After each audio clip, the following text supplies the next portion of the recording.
nome é Cauane. Meu nome é Nathalie. Meu nome é Micaele. Meu nome é Luísa.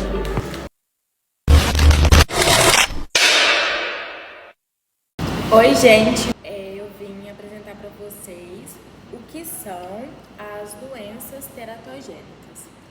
As doenças teratogênicas, elas são malformações devido o feto ser exposto a agentes externos. Que podem ser esses agentes externos? Podem ser bactérias, vírus, podem ser medicamentos que a mãe usou durante a gestação. Esse remédio pode causar malformações. Drogas ilícitas também é um exemplo do que pode causar essas doenças. Álcool, qualquer substância química pode estar causando tudo isso. Os vírus que podem estar causando essa doença, um deles é a toxoplasmose, tem a rubéola, sífilis congênita, entre outros tipos de vírus variados. Como podemos estar prevenindo essa doença? Vacinação correta contra a rubéola, hepatite, acompanhamento pré-natal, evitar o consumo de drogas e álcools durante a gestação, fazer testes de HIV, sífilis, toxoplasmose, enfim. O que são? São substâncias que causam malformação no bebê durante a gestação. Eles afetam o desenvolvimento do embrião ou feto, principalmente no primeiro trimestre, que é aquele momento onde os órgãos do neném estão sendo formados. Podem ser medicamentos, droga, álcool e até mesmo alguns fatores ambientais. Por isso é muito importante que as gestantes não façam o uso de medicamentos ou substâncias sem a prescrição médica. Bom, eu vou falar sobre toxoplasmose congênita, mas primeiramente eu vou falar o que é a toxoplasmose mesmo. A toxoplasmose é uma infecção causada pelo protozoário Toxoplasma gondii. E ela é uma infecção que pode ser transmitida como é seu meio de transmissão? Ela pode ser transmitida através de consumo de carnes mal cozidas, carnes cruas, e também através de alimentos contaminados, como verduras, por exemplo, além das carnes, e também água contaminada, de casa, então pode ser um meio de contaminação. E também através das fezes do gato, principalmente na caixinha de areia ali que fica em casa, ou, por exemplo, uma criança que acaba pegando uma toxoplasmose através de uma caixinha de gato, ou até mesmo um adulto que tenha gato em casa, ou gato de rua, em obras que tem areia, por exemplo, uma criança pode estar brincando, até mesmo um adulto, como eu falei, pode estar pegando e transmitindo essa doença. Como são os sintomas dessas pessoas que se infectam com a toxoplasmose? Bom, a toxoplasmose geralmente é meio que assintomática, não apresenta tantos sintomas assim, mas caso chegue a apresentar algum sintoma, pode ser desde uma febre, um cansaço, uma dor muscular, nada assim muito grave, entendeu? Geralmente as pessoas descobrem bem mais lá pra frente por conta deste motivo, por ser um sintoma assim, como eu posso dizer, uma dor de cabeça, sabe? Uma febre. A pessoa não vai imaginar que ela pegou uma infecção, uma toxoplasmose. Então, assim, geralmente pode ser até assintomático, que não apresenta sintomas. Agora que eu expliquei sobre o que é a toxoplasmose, eu irei explicar um pouco sobre o que é a toxoplasmose congênita, que é um dos tópicos que está no nosso trabalho, doenças teratogênicas.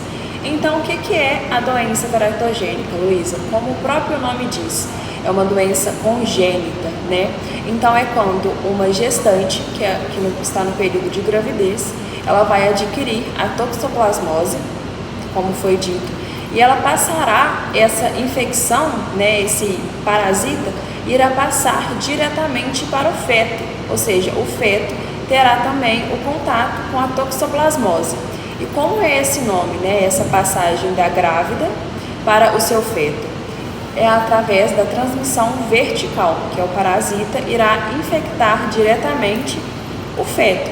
E pode ocorrer através de vários riscos. Por exemplo, no primeiro trimestre, é uma menor chance de infecção, mas também é muito grave. Pode acontecer, por exemplo, um aborto espontâneo, por estar bem no início, sabe? Agora, no segundo trimestre da gravidez, é uma chance, vamos dizer que intermediária. Mas caso aconteça também de ter a infecção, pode acontecer, por exemplo, malformações congênitas, o que será explicado também pela frente. E no terceiro semestre, assim, mais ou menos, mais lá pra frente, pode ter uma maior chance de infecção, né? Que a grávida vai ter pegado a doença, vai ter transmitido essa doença para o feto. Então, no terceiro trimestre, pode ser que sim, a transmissão seja um pouco maior, mais grave, porém com os riscos ali também intermediários. Agora eu irei falar um pouco sobre as principais manifestações congênitas, né? A primeira que será falada é a hidrocefalia. Então, o que é a hidrocefalia? A hidrocefalia acontece através de um acúmulo excessivo do líquido cefalorraquidiano no cérebro. Então, é como se fosse uma pressão intracraniana, deixando a cabeça do feto um pouquinho maior. Temos também em seguida a microcefalia, como o próprio nome diz, microcefalia, micro, pequeno. Então será o contrário da hidrocefalia. Então o que é essa microcefalia, por exemplo? É quando acontece uma diminuição na pressão, né, intracraniana do cérebro desse bebê. O perímetro encefálico ele diminui, não é adequado ao tamanho padrão, o tamanho normal da cabeça de um bebê, do crânio de um bebê. Ou seja, ela será menor, ela será micro, pequena. Agora, a terceira e última principais manifestações congênitas será o atraso no desenvolvimento neuropsicomotor. O que é esse atraso no desenvolvimento neuropsicomotor? Como o próprio nome diz, é um atraso, né, que a criancinha vai ter no decorrer das suas idades.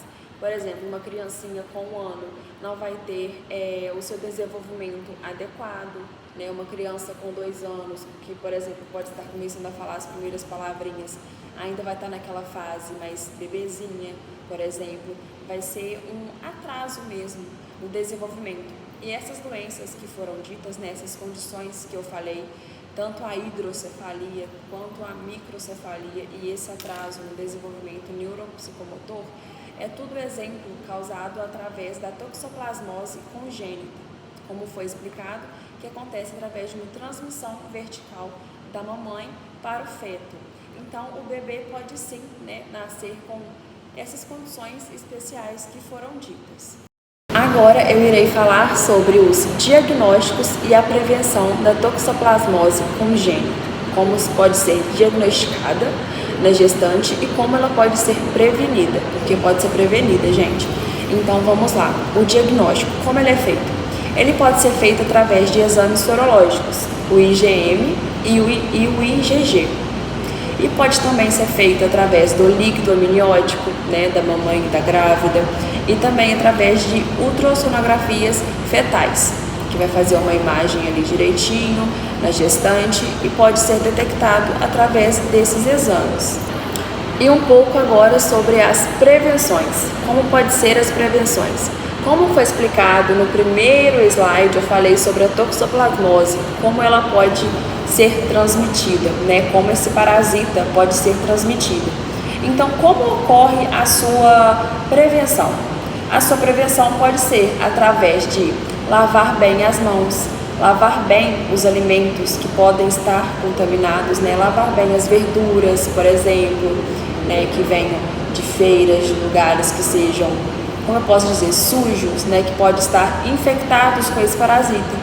Então, é lavar bem, lavar sempre bem as mãos, né? Tratar as caixinhas de areia dos gatinhos que vocês têm dentro de casa, ou não ter muito contato, por exemplo, a sua criança ou até mesmo você, um adulto, com areias que sejam em lugares públicos, porque podem estar sim contaminados através das fezes do gato, né, que pode estar adquirindo aí a toxoplasmose. Agora eu vou estar falando com vocês um pouquinho sobre a sífilis. A sífilis é uma infecção sexualmente transmitível. Ela é causada pela bactéria Treponema. As formas de transmissões são relações sexuais sem preservativo, seja ela anal, vaginal ou oral. transfusão de sangue, que hoje em dia não é muito comum. Tem também na parte da amamentação. Agora, vou começar falando com vocês um pouquinho sobre a sífilis primária. Ela parece uma ferida indolor, seja no ânus, na boca, na vagina. Ela aparece após 10 a 90 dias depois do contato sexual. Ela desaparece sozinha, mas ainda se continua presente. A sífilis secundária, ela aparece semanas após. Os sintomas são manchas na pele, seja na palma da mão, no solado do pé, aparece ínguas, mal-estar, e ela também desaparece sem algum tipo de tratamento. Agora eu vou estar falando com vocês sobre a sífilis latente. Ela é sem sintomas. Ela só pode ser detectada através de exames de sangue. E a bactéria continua presente no corpo independente do tratamento. Agora eu vou falar de um caso mais sério, que é a sífilis terciária. Ela aparece anos após a infecção, caso ela não seja tratada. Pode afetar o cérebro, o coração, nervos e ossos, podendo levar à morte. Temos também a sífilis congênita, que é passada de mãe para filho. Pode causar aborto, malformações, morte fetal. Agora eu vou falar com vocês a forma de tratamento. O tratamento ele é gratuito no SUS. Os parceiros também devem fazer. E o medicamento usado é a bezetacil. Agora eu vou falar com vocês a forma de prevenção. Educação sexual é super importante. O uso de preservativos e a testagem regular, fazer os exames, manter os exames em dias, enfim. Agora, nós vamos falar sobre o HIV na gestação. Mas antes de abordarmos o tema, nós precisamos entender o que é o HIV. O HIV é um vírus da imunodeficiência humana que ataca o sistema imunológico. Tá, vamos pro assunto. Uma mulher que vive com HIV, ela pode sim ter uma gestação saudável e normal, mas ela precisa de tratamentos especiais para evitar aquela transmissão chamada vertical, que é aquela transmissão que que o vírus passa da mãe e vai para o neném. Essa contaminação pode ser durante a gestação, se não tiver o tratamento especial, pode ser na hora do parto mesmo, e até na hora de amamentar a criança. Com o uso certo dos antirretrovirais e também assim tendo o acompanhamento do pré-natal e evitando o aleitamento materno, que é o que? O aleitamento materno é quando a mãe dá de mamar a criança. Evitando esses atos, tomando os antirretrovirais de maneira correta, tendo assim o acompanhamento em dia dos pré-natais, também evitando dar de mamar, que no caso é o aleitamento materno, as chances de contaminação vão diminuir para menos de 0,1%. Ou seja, sendo sincero, é quase impossível do bebê ser infectado tendo todos esses cuidados. Mas assim, vamos combinar. Uma pessoa com HIV não é mais assim aquele risco de morte, tendo todos os tratamentos de forma correta. E uma gestante que tem HIV pode sim ter a sua gestação tranquila e saudável como de uma gestante sem HIV. Só que para isso ela vai precisar dos tratamentos de forma correta, ressaltando os pontos, usando os antirretrovirais de forma certa, tendo o acompanhamento em dia do pré-natal e também evitando o aleitamento materno, evitando dar de mamar. É uma coisa difícil, a mãe quer ter aquele contato com o filho, mas assim, para cuidar da saúde da criança, do bebê, no caso, em gestação, e até depois da gestação, todos esses cuidados vão ser essenciais. Rubéola congênita. O que é a rubéola congênita? É uma infecção viral adquirida pela mãe durante a gestação e é passada para o feto através da placenta. Os sinais são múltiplas anomalias congênitas que podem levar até a morte do feto. A única forma de prevenção dessa infecção é através da vacina, que é administrada em 2 doses, a vacina tríplice viral. Ela é administrada aos 12 meses de idade e aos 4 anos de idade. Caso a mulher chegue à idade fértil sem ter tido sem ter sido previamente vacinada, ela deverá receber uma dose da vacina tríplice viral. Sobre o tratamento da rubéola. Não tem um tratamento específico para a rubéola, porém, o tratamento é focado nas complicações e deficiências causadas pela doença. E não existe um tratamento específico mesmo para a rubéola. Agora vamos falar sobre a varicela zoster. O que é esse vírus? Ele é um vírus causador de duas doenças distintas, a catapora e a herpes zoster. Ao ser infectado pelo vírus, a primeira doença a se desenvolver é a catapora.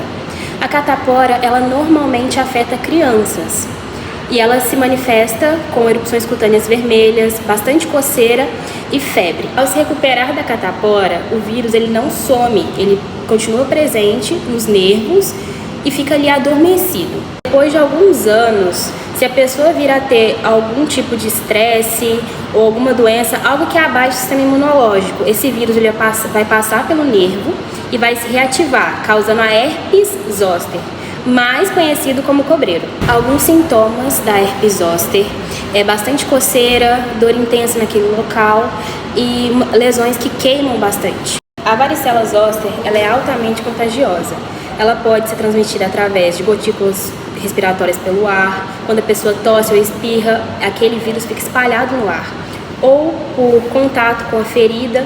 Já a herpes zoster, ela não tem a transmissão direta, ela não é transmitida diretamente, mas se uma pessoa que nunca teve contato com a varicela tiver um contato com uma pessoa que tem a herpes zoster, pode vir a ter a varicela. Como se prevenir da varicela zoster? A boa notícia é que existem vacinas. A vacina contra a catapora, ela pode ser dada para crianças e adultos. E se você já teve catapora, existe uma vacina, a partir dos 50 anos você pode tomar, que é contra a herpes zoster. Agora vamos falar do parvovírus B19. O que é esse vírus? Ele é um vírus que ele infecta exclusivamente seres humanos e é causador de uma condição chamada eritema infeccioso, que também é conhecido como a quinta doença, porque ele é uma das 5 erupções causadas na fase da infância. Esse vírus infecta crianças, mas não significa que também não possa infectar adultos. E os sintomas em adultos são dores articulares. Não existe um tratamento específico para o parvovírus B19 e nem uma vacina, não existe. Normalmente, os medicamentos e tratamentos são mais voltados para aliviar os sintomas. E ressaltando o método de prevenção é lavar bem as mãos e evitar contato com infectados, porque lembrando, não existe vacina para o parvovírus B19. Herpes simples. Bom, a herpes ela é uma infecção viral causada pelo vírus herpes simplex e ela tem 2 tipos mais comuns, assim, né? Que é o HSV1, que é aquela herpes que ela dá na região labial, conhecido como herpes labial ou herpes oral, e tem a HSV2, que geralmente ela é uma infecção na parte genital, mas também pode ocorrer em outras partes do corpo. Sobre o tratamento, o tratamento ele deve ser feito com acompanhamento de médicos, né, especializados como dermatologista, urologista, infectologista, dermatologista, esses médicos mesmo que mexem mais com esse tipo de coisa, né? O tratamento ele é para reduzir sua duração, facilitar a cicatrização das lesões e diminuir o risco de recorrência ou transmissão. A herpes ela é uma infecção que não tem cura, gente. Você pode fazer ali o tratamento, ela pode passar por um tempo, mas ela vai voltar em algum momento, ou então você pode adquirir, o vírus pode estar ali no seu organismo e nunca se manifestar, então você nunca vai saber que tem aquele vírus ali no seu corpo, mas você vai passar ele para frente. Mesmo sem ele se manifestar no seu corpo, você pode fazer a transmissão dele para outras pessoas.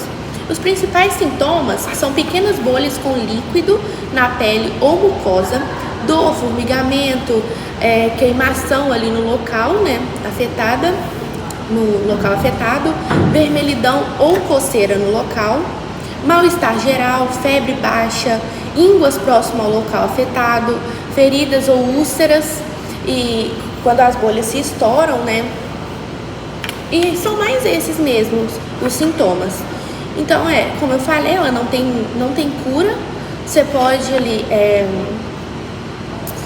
ela pode parar por um tempo, voltar depois. Ela pode nunca se manifestar no seu corpo, mas não tem cura. Tem somente os tratamentos mesmo, que normalmente são feitos com pomadas e medicamentos antivírus.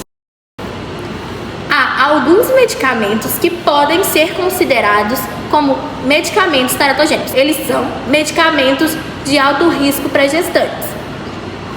Eu vou dar para vocês 2 exemplos de medicamentos. Por exemplo, a talidomida, que foi muito usado lá nos anos 50 e nos anos 60.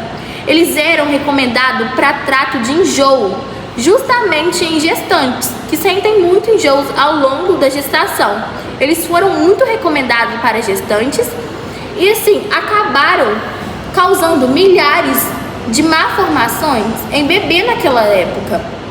O segundo exemplo, nós temos anticonvulsivantes, como valproato e também alguns antibióticos, que podem causar malformação. Por isso, antes de tudo, devemos tomar muito cuidado ao prescrever algum medicamento para gestante. Precisa ter bastante atenção, porque às vezes, o que faz bem pra gente, talvez acabe sendo um veneno pro neném. Bom, eu vou falar sobre as doenças teratogênicas relacionadas ao álcool. As doenças teratogênicas relacionadas ao álcool são um conjunto de condições que afetam o feto devido à exposição ao álcool durante a gravidez, O álcool ele é um teratógeno que pode causar malformação e outros defeitos no embrião ou feto em desenvolvimento. Uma das doenças que pode ser causada pelo álcool no feto é a neurotoxicidade direta, dismorfias faciais, restrição de crescimento, malformações congênitas, problemas sensoriais e o transtorno de espectro alcoólico fetal. Uma curiosidade é que essas doenças teratogênicas que têm relação ao álcool, elas não têm cura, elas até têm um tratamento de suporte, mas é mais para minimizar os sintomas e ajudar a pessoa a ter uma qualidade melhor de vida. Bom, agora eu vou falar sobre as drogas ilícitas e a doença teratogênica, Assim, não pode ocorrer de fato uma doença em si através de drogas ilícitas durante o período de gravidez, por exemplo, mas pode causar várias condições, por exemplo, malformações. Então, assim, pode causar não uma doença, mas sim alguns atrasos, como foi dito, o que é muito importante estar sendo falado. Uma droga que eu irei falar, que infelizmente é muito conhecida, é a cocaína. Então, o que a cocaína pode causar o seu uso durante o período de gravidez, de uma mulher que esteja grávida e esteja usando a cocaína. A cocaína, gente, ela pode trazer vários malefícios para o seu bebê. Por exemplo, aborto espontâneo, malformações congênitas, como foram ditas anteriormente, a hidrocefalia, a microcefalia. Pode acontecer também o atraso neuropsicomotor, que a sua criancinha vai nascer com vários probleminhas de atraso, da fala, quando começar a andar, e isso tudo pode ser causado sim, através do consumo, não só excessivo, mas do consumo de drogas, como por exemplo a cocaína, E também as metafetaminas e as anfetaminas, elas também, gente, infelizmente, pode estar causando malformações, sejam elas de órgãos, por exemplo, que ficam expostos para fora. Então, assim, é muito importante falar sobre a prevenção também. As doenças maternas representam risco para a mãe e para o filho. São previsíveis ou controláveis com diagnóstico precoce e acompanhamento médico. Por isso, sempre manter o pré-natal em dia, pré-natal adequado.